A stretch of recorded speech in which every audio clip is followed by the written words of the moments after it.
Thank you, everyone, for being with us tonight.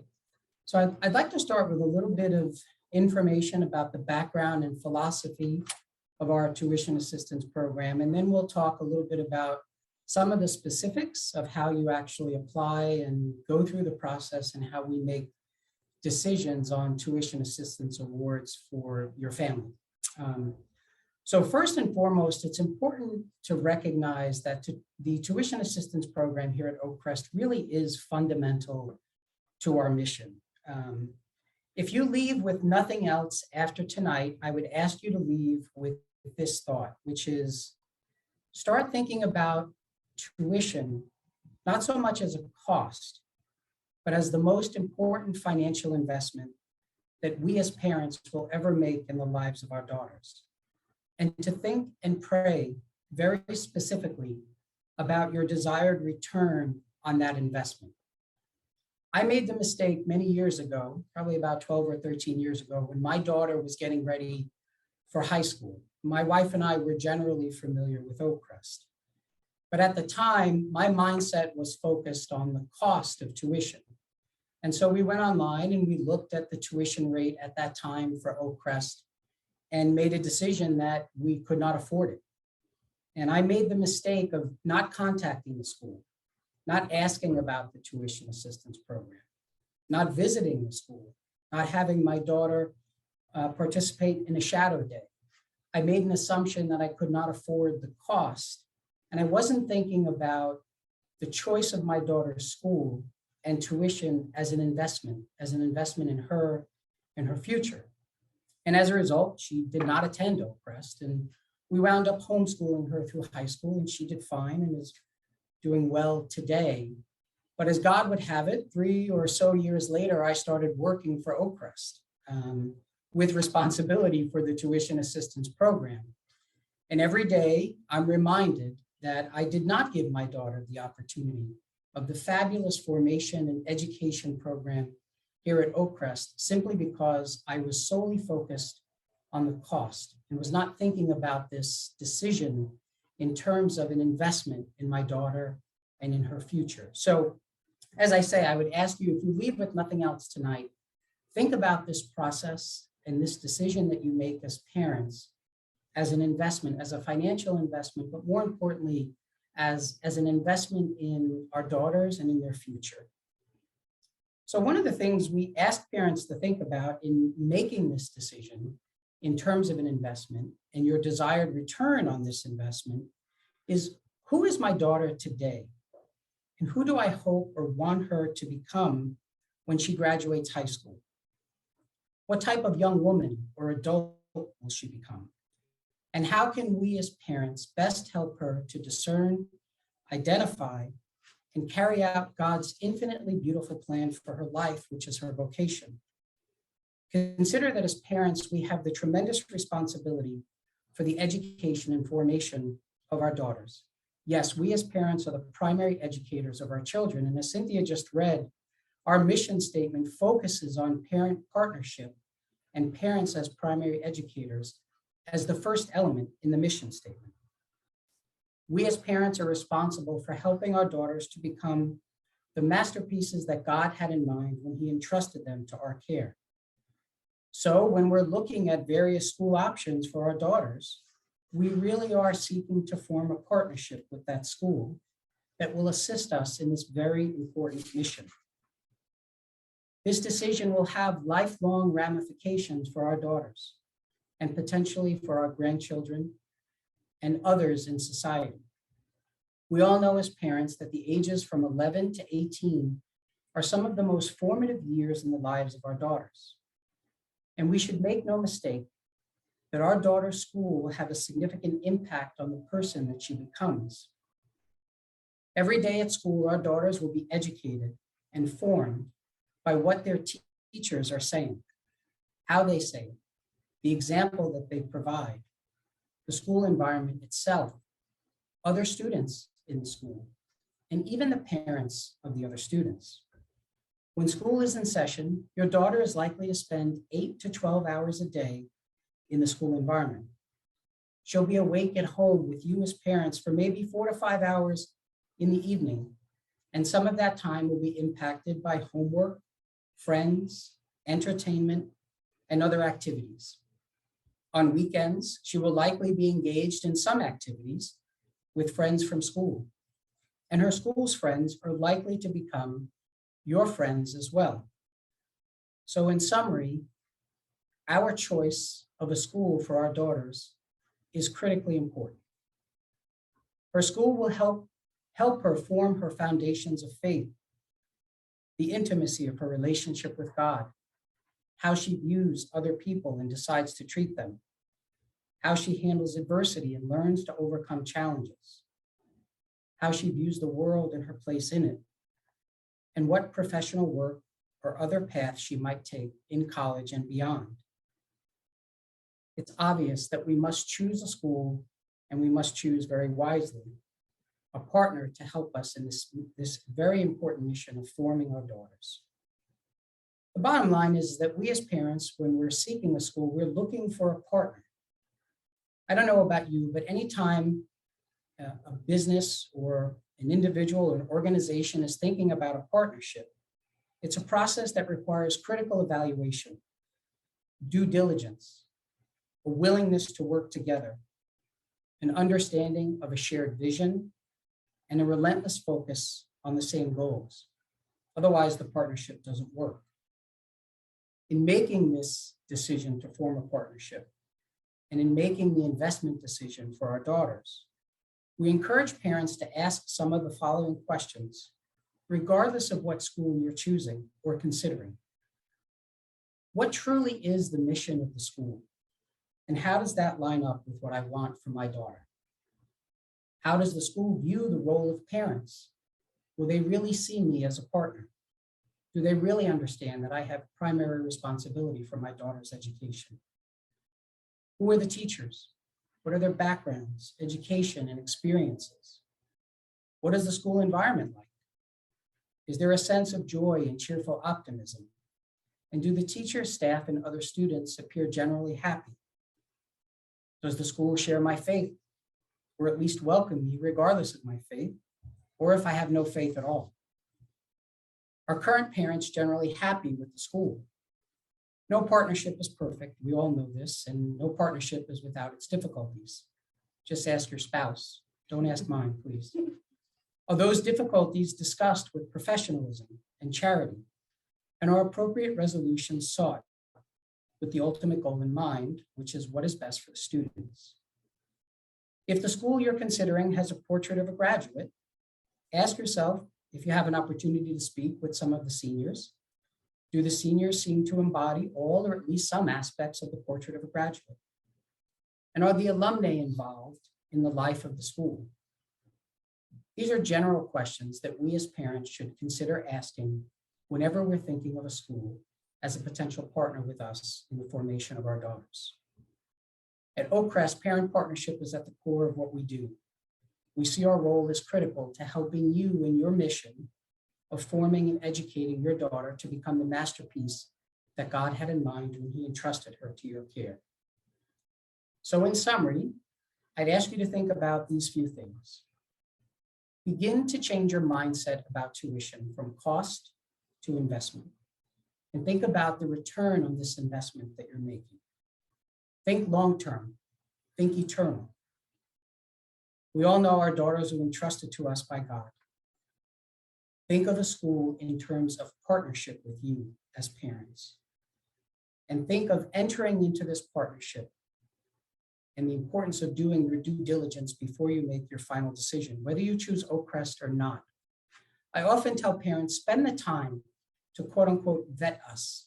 Come to the school, talk to the administrators, meet with our head of school, Mary Ortiz. She's available and welcomes the opportunity to speak with parents very often. Ask to speak with our teachers. Speak with our students. Our students are our greatest ambassadors. Take the time to get to know Oakcrest. In the end, we're confident that you will choose us as your partner. And when you choose a school to partner with, remember that you're entrusting a portion of your mission and responsibility to that school to help you carry it out. Okay, so some practical matters about our program. We use a program called Facts, as Cynthia mentioned. The information about Facts is available on our website.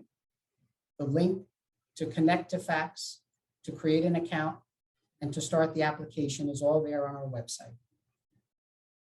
We ask parents, as the primary educators of their children, to recognize that they are primarily responsible for the tuition investment. We ask parents to make an honest and maximum effort to cover as much of the tuition investment as you can from your own resources. Over the years, parents have made many difficult decisions in trying to maximize the resources that they have available for this tuition investment. What I share with you now are some examples of what other families have done to maximize their own resources. Oakcrest never makes specific suggestions in this regard, as these decisions are unique to each family. Some families have reduced or changed their annual vacation plans. Other families have decided to access equity in their primary residence or an investment property. Many families are now using 529 college savings plan funds, which are available for K through 12 private school tuition up to $10,000 per year. Other families have made the decision to reduce their retirement plan contributions. Some families have accessed savings or investments, selling stock. Other families have asked help from grandparents or other family members who may have additional resources to help the family cover the tuition investment. Again, Oakcrest never makes any specific recommendations, and these are unique to each family's situation. After a family makes a maximum and honest effort to cover as much of the cost or as much of the tuition investment as possible, Oakcrest then steps in, and we make a maximum and honest effort to help those families in need with the resources that have been made available to us through the contributions of many generous friends and benefactors who support the mission of our school. This is our investment in helping your daughter to become God's masterpiece. So, if you've applied to Oakcrest for admission for your daughter, and you think that you may have a need for tuition assistance, I encourage you to go to the website and submit an application through Facts for our tuition assistance program. Tuition assistance is simply a grant that reduces the cost of tuition that a family is required to pay. The program is completely need-based, as determined by the school, and our admissions committee is separate from our tuition assistance committee, which means a family's financial ability to pay has no impact on the admissions decision. When you go to Facts and you create an account, you'll see in the application, you're asked for some general financial information: income, various expenses, your assets, investments, information about your primary residence or other investment properties you might hold. We also ask you to describe for us any specific circumstances or situations that might be unique for your family that require additional resources. As an example, in our family, we have a special needs son who has many medical challenges and who requires supplements and has a special diet and only eats certain types of foods. Well, there's no line item in the application that asks about the dietary needs of your special needs son, but we provide a space in the application for you to tell us about those things, so we get a complete picture of what a family situation is financially. Once the application is complete, we ask you to submit your most recent tax returns. And for this year, we're asking families to upload their 2020 tax returns, their 2020 W-2s, and if they're available, your 2021 W-2s. That gives us an opportunity to use some objective information to verify various elements of the application. After your application is complete, I will go in and review your application, identify any questions or matters that might require clarification. We're in the process of doing that now, and I'll be reaching out to many of you just to confirm the information that you've provided and to ask some clarifying questions. Once the application is complete, Facts then makes a calculation, if you will, a determination as to what a family's financial need might be to help support the tuition investment. The application and the calculation are reviewed by a committee within Oakcrest, and a determination is made as to what the financial need is for your family, using the application as the objective starting point for making that decision. As Cynthia said, we will share that information with you at the same time that we share the acceptance information for your daughter to be enrolled at Oakcrest. When you receive that information, you'll receive it in the form, you'll receive a separate acceptance letter. We will also send you a general enrollment contract. That enrollment contract will contain information about the general tuition rate, what your tuition assistance award may be if you qualify, and what your net tuition investment is for the coming school year. As I said earlier, we encourage all families who believe they may have a need to apply. There is no maximum income level that automatically disqualifies a family from qualifying for tuition assistance. We work with each family individually based upon their unique circumstances and their specific needs. Our tuition assistance program is very generous. Almost half of our students receive some level of tuition assistance. The average award last year was approximately $12,000, and we have given more than $5 million in tuition assistance grants over the last 3 years. This program is supported by many of our current families, alum families, and friends who love and support the mission of the school and believe very much it's important to help families who may have a financial need to have the ability to send their daughters to Oakcrest to receive this outstanding program of formation and education.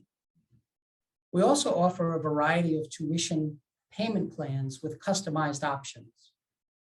We utilize FACTS as our tuition management program, if you will. And so when your daughter is accepted and when you decide to enroll, you'll pay tuition through FACTS.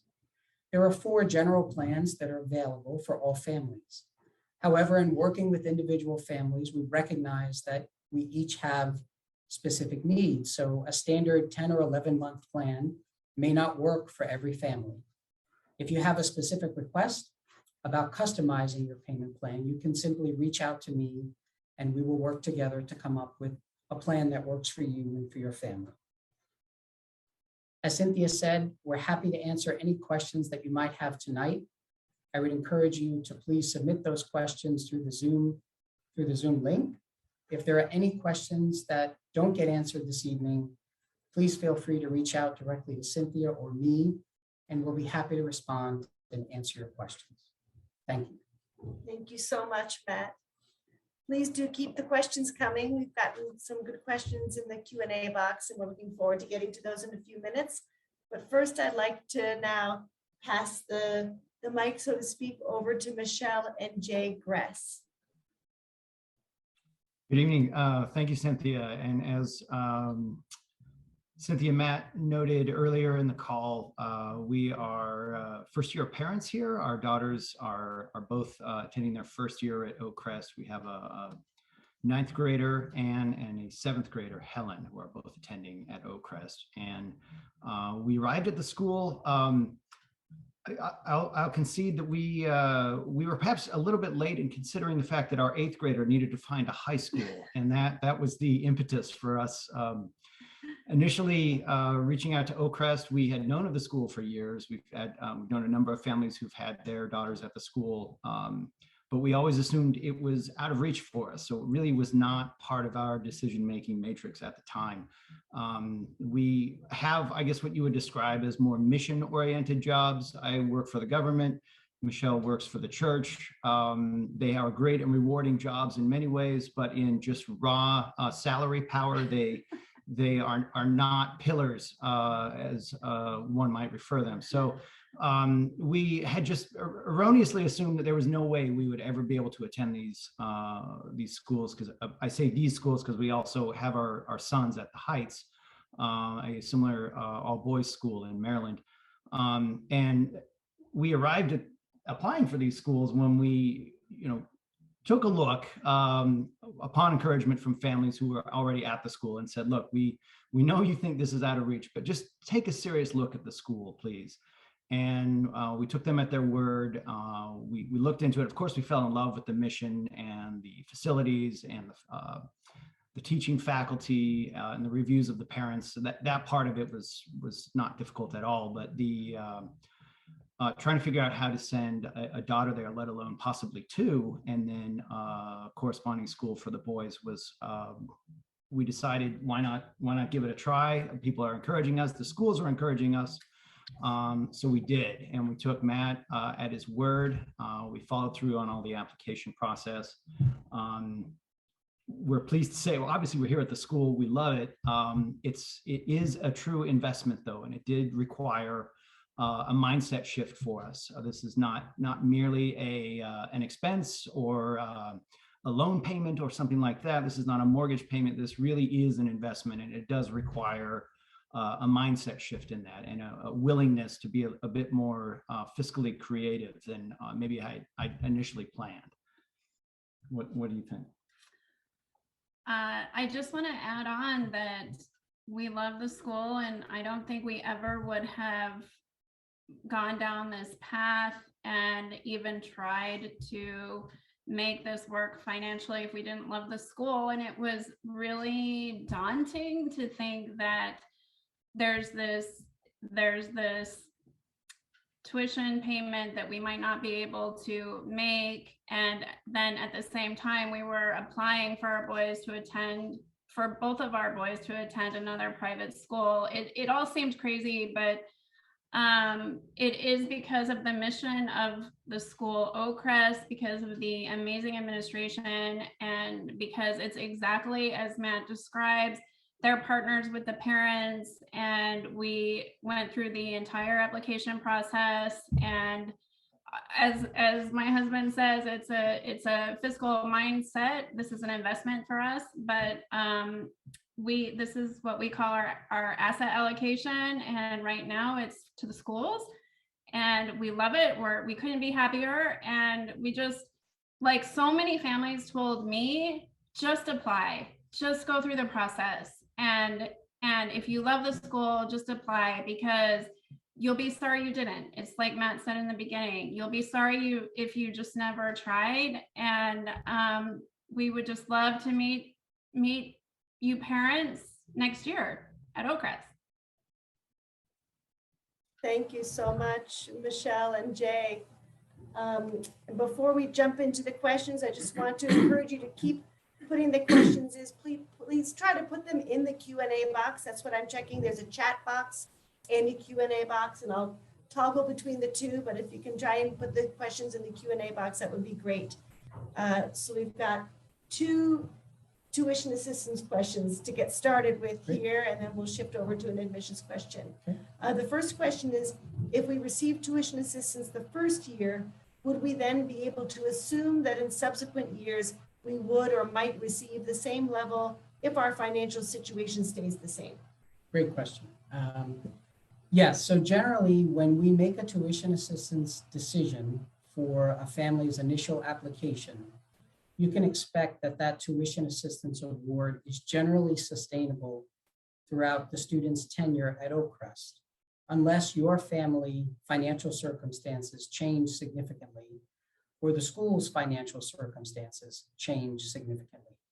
So what we never do is offer a large tuition assistance award in year 1 to get families to enroll and then cut that back in half in year 2. We don't do that. We recognize that the decision that a family makes in choosing a school it's an important process, and you don't necessarily want to be changing schools for your daughters. So to answer the question, yes, once we make a tuition assistance award, we do that with the mindset that the level of that award is generally sustainable for the student's tenure, as long as your family circumstances don't significantly change. And so we do have situations where families' financial circumstances change, where maybe mom or dad loses a job or stops working, and then we try to make more assistance available. And we have had situations in the past where a family's financial situation has changed for the better in the course of the year. and they've actually donated back to the school the tuition assistance amount that we were able to grant at the start of the year. So great question. And yes, you can generally expect that that tuition amount is sustainable through your daughter's tenure at school. Great. And another question, Matt, is does financial aid grow if more children from my family attend Oakcrest with each year? Yeah, very good question. So one of the elements of the calculation is the amount of private school tuition that a family is required to pay. So as you enroll more students, or seeking to enroll more students either at Oakcrest or other private schools, that gets considered as part of the calculation of what a family's financial need might be. As you know, some other schools may offer multiple child discounts. We don't do that here at Oakcrest simply because we take the time to go through the specific application and the specific circumstances for each family. So generally, if you're sending more than one daughter to Oakcrest, you can expect more tuition assistance because your private school tuition investment is higher than what it would be if you're sending only one child. Great. Thank you so much, Matt. We've got another question more in the realm of admissions. So first, a quick question, and for the TA, the question is, do you reapply every year for tuition assistance? Yes, we ask families to reapply each year simply because financial circumstances change. And even if they don't change, the only way that we have of actually going through the process and making a decision is for families to reapply. There is a cost for the application. I think it's $40. That's paid directly to FACS for the utilization of their software and their website. If that $40 were to represent a hardship, we would ask you to just please reach out to us and we can provide a voucher for the application. Great. Thank you. Every year I get a couple of new families in this early spring asking me if they need to reapply for their daughters for admission once the girls have been here. So it's a yes for tuition assistance, right, but you do not need to reapply for admission each year. So that's a relief. There is a question here about the admissions process.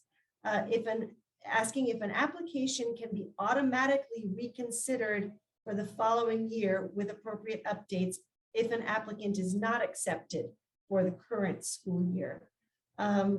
We do not have a policy of automatically reconsidering the same application and supporting materials for a candidate who has not been offered admission. Occasionally, we are able to make some abbreviations to the process if students have gone through the admissions process, were not admitted, and then want to reapply the following year. But generally, we do ask families to start the application process fresh if they have not been admitted for 1 year, to start fresh the next year. Back to my other spot here. Matt, this is a good question for you. What are other costs generally throughout the year, things like sports or technology fee or other fees that parents need to be paying? So we do not charge a separate technology fee.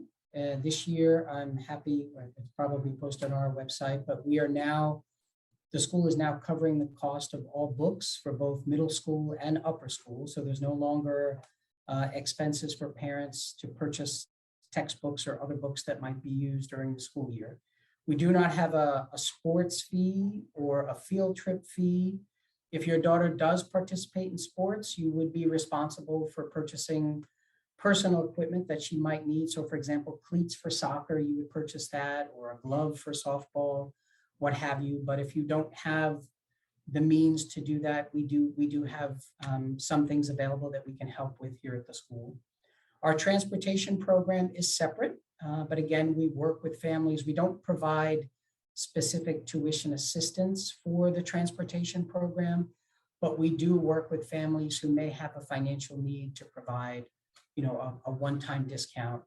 The other general expense for families is the uniform cost. And that varies depending upon, the number of items that you might want to purchase and whether or not you're purchasing items new or purchasing items through a used uniform sale that we typically have during the summer. So Yeah. But those are generally the expenses. They're pretty minimal. So we try not to, there's a bake sale every now and then for some of the things that, the girls love to do. We ask the students and the parents to support those things. But no, there are generally no major additional costs other than the tuition investment. And I can just add a little bit of a note about the used uniform sale. A couple of years ago, we went from an in-person day at the end of exams where girls would bring in their old uniforms and people would come buy uniforms. We switched that now to like a virtual used uniform sale that's handled through a Google Doc. So starting in the spring, but even extending through the summer, current families will list items that they've got for sale, and other families, current and new families, can go in there and see what's available and sometimes even sort of post, I'm looking for this. We'll add one other thing. We do have a lunch program, and that is through our catering service, Vignola Catering. But for that, parents order and pay directly through the Vignola website, and lunch is available every day for the students. Thank you. We've got one more question here about tuition assistance, and then a couple of admissions questions. The question is there a discount on tuition for employees or faculty or staff of the school? Very good question. So we do not provide a specific discount for employees or staff. We ask them to go through the same process as all of our families. In terms of the priority, so our faculty and staff who would apply for tuition assistance are generally in the first tier of awards that we make. But it's based again on the specific application and what that family's financial need might be. Thank you. We've got a couple of questions about the numbers, the admissions numbers. So one question is, how many spots for 7th grade are available? And will you increase available spots if there are more applications in a specific year? So what I can say about the admissions numbers moving into next year is that we are sort of in a holding steady in terms of overall enrollment numbers. So we're just shy of 300 students now, and we're going to keep overall enrollment steady next year, give or take a couple of students, which really means that beyond the 6th grade, which we know will have roughly 38 spots available, because that's kind of the number where we are this year, the number of seats available and that will be allotted to the other grades is not a fixed number. There's a lot of moving parts, and so there's not a clear and easy answer to how many spots there will be available in 7th grade. But what I can say is that given that we are holding our enrollment steady, our overall numbers steady, we will not increase available seats in any grade just because of an increased level of applications. So that is going to make it a little bit tighter on admissions this year because we don't have as much elbow room. When our new athletic facility is completed, which will be at some point during the 22-23 school year, we will gain, in addition to a fabulous gym and all sorts of wonderful athletic facilities, we'll gain 5 additional classrooms, and that will give us room to further grow our enrollment. But for now, until that is completed, we're holding steady. There's another similar question about how many students we admit to the 7th grade. We have target numbers of overall enrollment for the grades. And I would say just sort of a global target number is an average of about 40 girls in middle school grades on average, and more like 55 to 60 in upper school grades. We currently have one upper school grade that is larger than 60, and then a few that are smaller than 60. So that's sort of moving forward the averages that we're looking at, but there is some flexibility there, and we've to present day, we've never had a fixed number that we absolutely cannot surpass in most grades. One other thing to add there, again, part of our goal is to keep the section sizes in each class relatively small. so that the girls have, a sufficient amount of attention from the faculty.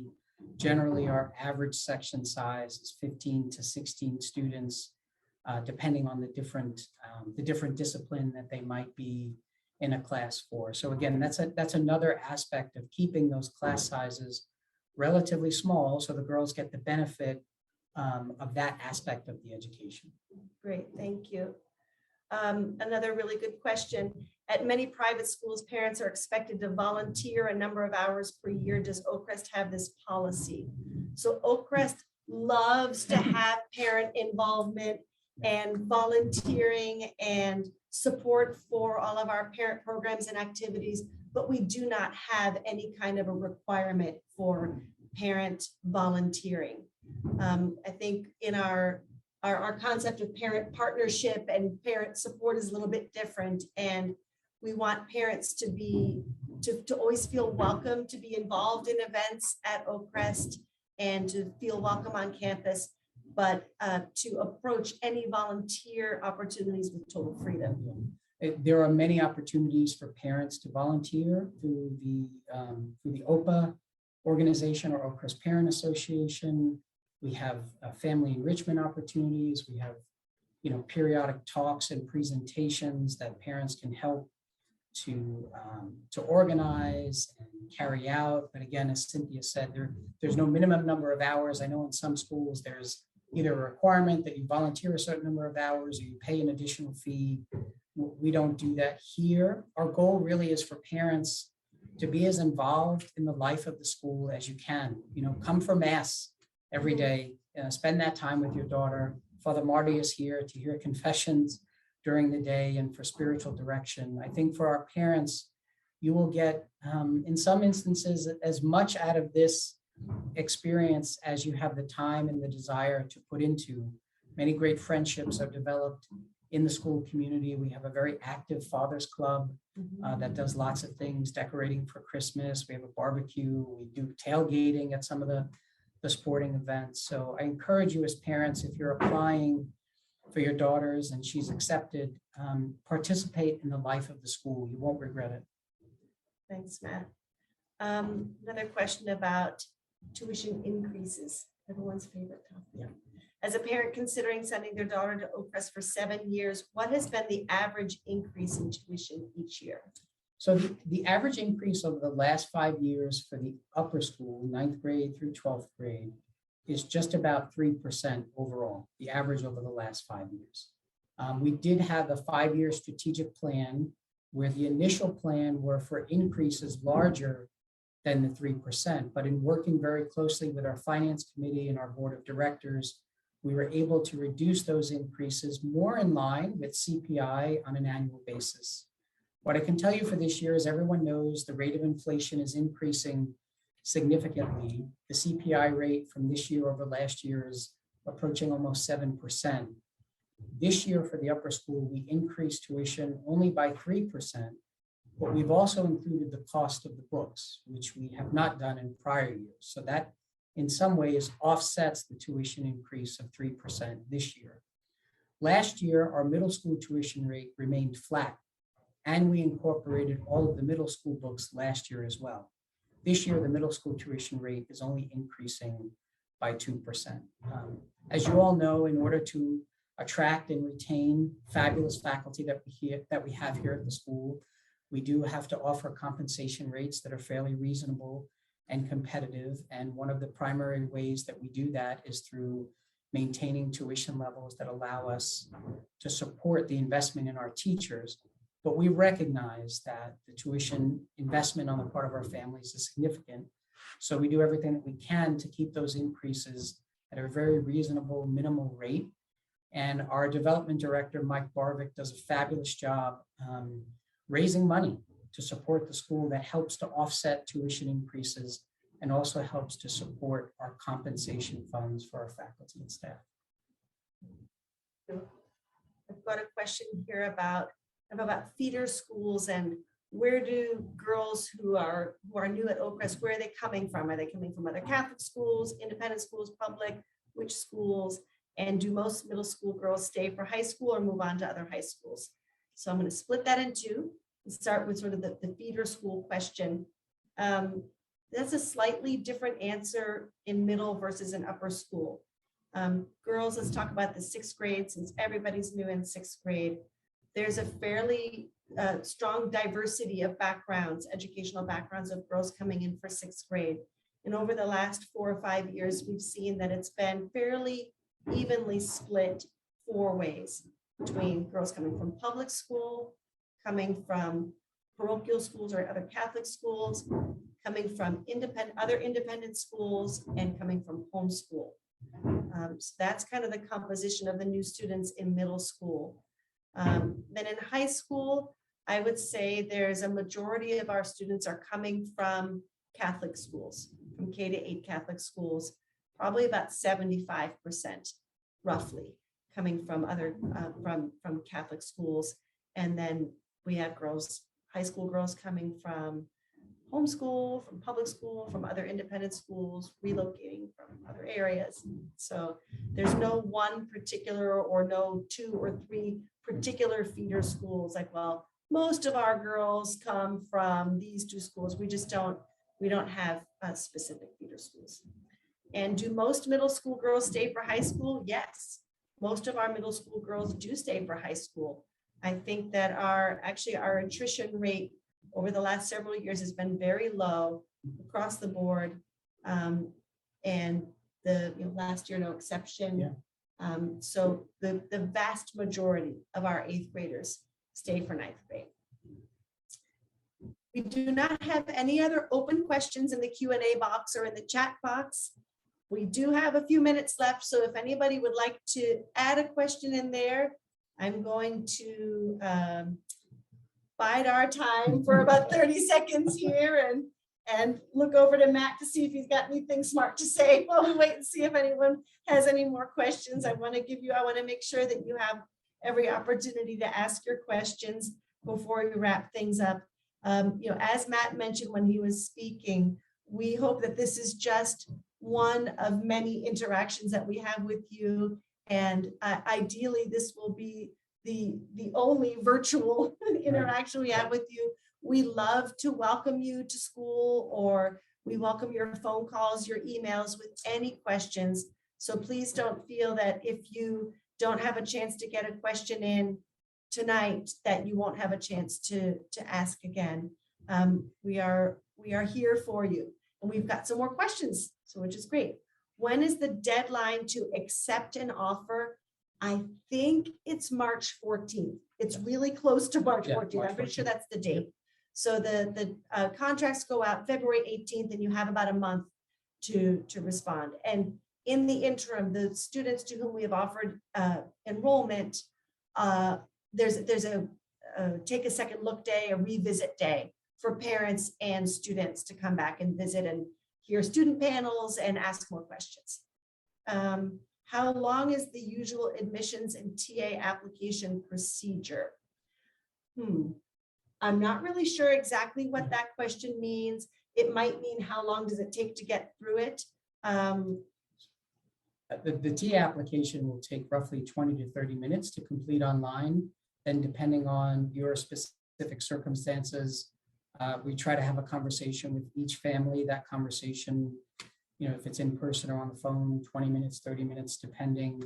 And then we generally have all the information that we need for the committee to review and make a decision. So the actual amount of time that a family is spending in the tuition assistance application process is not that significant. Yeah. And I would say that in the application process, it is a fairly thorough admissions application, but it can be done over the course of a day. And I do find also that when you're trying to request transcripts and letters of recommendation, if you reach out to teachers, let's say you're just deciding to do it now and the deadline's in a week, if you reach out to your daughter's teachers and explain the situation, and then make the electronic request for the recommendation forms, teachers are generally very accommodating and willing to help out. And the teacher recommendation forms are not long and complicated. So they really are doable. You don't need to feel like you're daunting a teacher by asking for that letter of recommendation. And likewise, transcript requests, schools are generally very cooperative in helping make that happen. There's a question about what tends to be the reason that a child is selected versus not selected for admission. There's definitely not one particular reason for that. I would say that the admissions committee's evaluation process is truly holistic and extraordinarily thorough. So one reason why we ask for so much supporting documentation for candidates is so that we have as many perspectives and data points as possible on each candidate. And in addition to the paperwork that we have, we've normally met the students through shadow visits or on campus for an open house or multiple events on campus. And certainly in the parent and student interviews, we've had a chance to meet. So not only do we read on paper what the parents and students have to say and what the teachers and the principal or guidance counselor have to say about a student and evaluate the grades and see the SSAT scores, but we also are able to interact with the families. So there really is no one particular reason why we do not admit students. It's always a very difficult process going through the admissions committee, because we would love to be able to just open the doors and say yes to everybody who truly desires to be here. And just given the logistics of space and also our deep commitment to carrying forth our mission the way that we feel it is done best, which is smaller class sizes and really true individual attention to our students, we do need to make sure that we are serving every student we accept to the best of our ability. And so that's one reason why we do need to be selective to keep our numbers under control. So it's a long-winded answer, but it's never easy for us to not be able to accept a student. And there's not one particular reason. It's really, it's just a very holistic read of applications.